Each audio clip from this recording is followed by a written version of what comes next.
మన ఆరాధ్య దైవం బసవేశ్వరుడు. ఆ బసవేశ్వరుడు పేరు మీద ఉన్న ప్రాజెక్టు నాపుతాడే. సంగమేశ్వర శివుడు ఎంత గొప్పవాడు. అందుకే కేసీఆర్ సంగమేశ్వర అని పేరు పెడితే ఆ ఖ్యాతకి సంగమేశ్వర ప్రాజెక్ట్ ను కూడా ఆపిండు. ఇలా ఈ పాపం ఉత్తగా పోదు. సంగమేశ్వర ప్రాజెక్ట్ నాపితే సంగమేశ్వరుడు ఊకుంటాడే?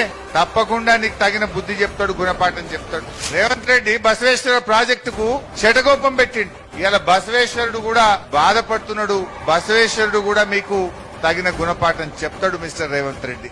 ఆ విషయాన్ని మనం గుర్తుపెట్టుకోవాలి. నీకు మూసీ మాత్రం ముద్దయితున్నది. మూసీ ప్రాజెక్టు ముద్దంటావు, నా బసవేశ్వర ప్రాజెక్టు వద్దంటావు. మరి జిల్లా మంత్రి ఏం చేస్తున్నట్టు ఇక్కడ గెలిచిన ఎమ్మెల్యే గారు ఎందుకు నిలదీస్తలేడు అని నేను అడుగుతా ఉన్నా. అడగాలనా వద్దా? ఎవరు పట్టించుకుంటలేరు. అగర్ సే అప్నే గవర్నమెంట్ అయితే అభి తక్ పానీ ఆ జాతా తా.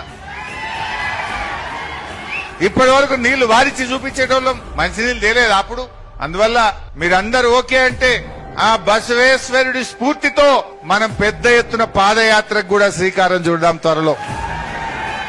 బసవేశ్వర టు సంగమేశ్వర. మన బసవేశ్వరునికి విగ్రహానికి నారాయణకేల్లో దండేసుకొని జరాసంగంలోని ఖ్యాతకి సంగమేశ్వర దాకా నడుద్దామా? ఈ ప్రభుత్వాన్ని ఇచ్చిపెట్టేది లేదు.